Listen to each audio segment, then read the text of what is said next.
জ্যোতিষচিত্ৰবনৰ বাবে আজি নিশ্চিতভাৱে এটা ভাল দিন, কিন্তু সমসাময়িকভাৱে অসমৰ সাংস্কৃতিক জগতখনৰ কাৰণে এটা শুভবাৰ্তা যে জ্যোতিষচিত্ৰবনৰ আজিৰ পৰা 100 আসনযুক্ত এটা সুন্দৰ প্ৰেক্ষাগৃহ লগতে স্ক্ৰিনিং হল, চিনেমা চাব পৰা এটা হল আমি নিৰ্মাণ কৰি উলিয়ালোঁ আৰু আজিৰ পৰা উপলব্ধ হ'ব। ডাঙৰ কথাটো হৈছে যে মাননীয় মুখ্যমন্ত্ৰী মহোদয়ৰ যি দূৰদৰ্শী চিন্তা, সেই চিন্তাৰে আমাক কিছু কথা কৈছিলে যে প্ৰতিষ্ঠানসমূহত থকা যিবিলাক পৰিত্যক্ত যিবিলাক অব্যৱহৃত কনষ্ট্ৰাকশ্যন বা এনেকুৱা পৰি থকা যিবিলাক বিল্ডিং আছে, সেইবিলাকত আমি নতুনকৈ কিবা সজীৱ কৰিব পৰা কিবা ব্যৱস্থাৰে আমি সেইখিনি নতুনকৈ নিৰ্মাণ কৰিবলৈ প্ৰয়াস কৰিব লাগে। আৰু যদি ৰিকুৱাৰমেণ্ট থাকে তেতিয়াহ'লে আমি নতুন ব্যৱস্থা দিম।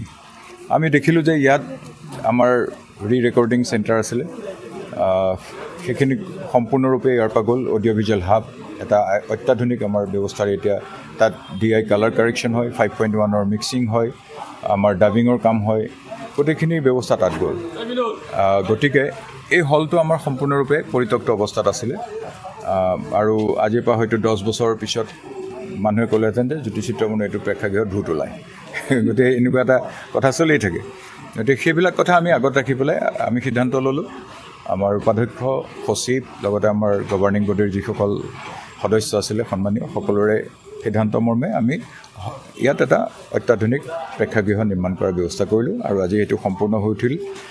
মই মুখ্যমন্ত্ৰী মহোদয়ক ধন্যবাদ জনাইছোঁ যে আমাক যি আৰ্থিক সাহায্য প্ৰদান কৰিছে, সেই আৰ্থিক সাহায্যৰে আমি এই অডিটৰিয়ামটো বনাবলৈ সক্ষম হ'লোঁ। আৰু মুখ্যমন্ত্ৰী মহোদয়ক পুনৰবাৰ মই ধন্যবাদ জনাম যে জ্যোতিষচিত্ৰবনত আপোনালোকে এইফালে কেমেৰা ঘূৰালে গম পাব যে 1000 আসনযুক্ত এটা সুন্দৰ আন্তঃৰাষ্ট্ৰীয় পৰ্যায়ৰ প্ৰেক্ষাগৃহৰ কাম আৰম্ভ হৈছে। গতিকে প্ৰায় 53 কোটি টকাৰ ব্যয় সাপেক্ষে নিৰ্মাণ হ'ব। আৰু জ্যোতিষচিত্ৰবনত বহুদিনীয়া এটা সমস্যা আছিলে যে এতিয়া গ্ৰাফিক্সৰ দিন, গ্ৰাফিক্সৰ কাৰণে আমাক ক্ৰমা ষ্টুডিঅ' লাগে, ক্ৰমাৰ ষ্টুডিঅ' নাছিলে, আমাৰ ক্ৰমা ষ্টুডিঅ' উপলব্ধ হ'ল। আমাৰ এখন মুক্ত মঞ্চ আমি বনাই আছোঁ, সেইখনো অহা মাহত আমি মুকলি কৰিম। গতিকে আমি যিমানখিনি পাৰিছোঁ আমি এই কাম কৰিছোঁ আৰু এই কামখিনি কৰি যোৱাত মুখ্যমন্ত্ৰী মহোদয়ে যথেষ্টখিনি সহায় দিছে। মই ভাবোঁ যে অনাগত ভৱিষ্যতলৈ জ্যোতিষচিত্ৰবনত বহুখিনি সুবিধা মানুহ পাব।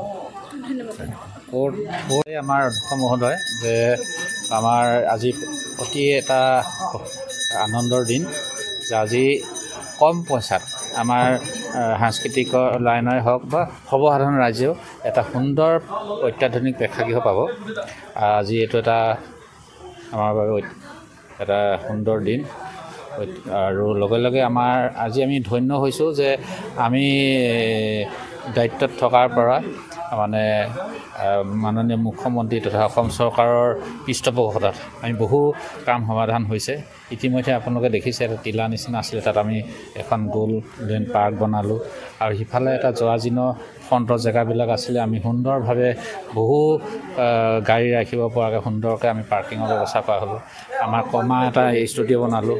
আপোনাৰ এইফালে আপোনাৰ ইণ্টাৰনেশ্যনেল লেভেলৰ আপোনাৰ এডিটিঙৰ কাৰণে যিটো আমাৰ ব্যৱস্থাপনা হ'ল, মুখ্যমন্ত্ৰীয়ে য'ত উদ্বোধন কৰিলে, ঠিক তেনেদৰে আমাৰ শ্বুটিং কোৰ্টৰ পৰা আদি কৰি এতিয়া যিটো এটা ইণ্টাৰনেশ্যনেল লেভেলৰ যিটো আমাৰ 1000ৰ এটা ব্যৱস্থাপনা চলি আছে আৰু বহু আমাৰ পৰিকল্পনা আছে।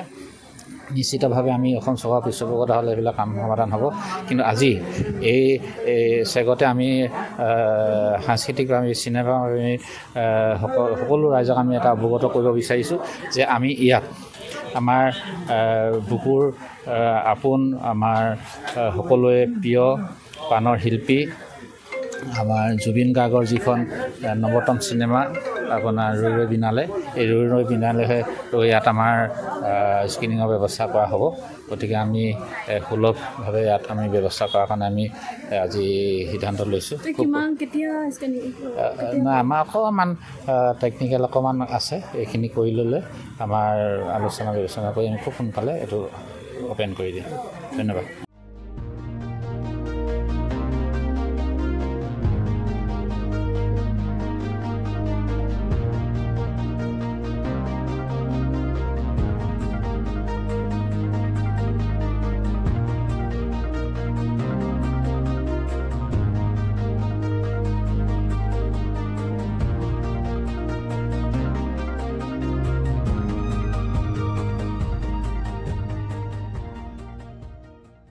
Stay informed, stay ahead. News NE 365.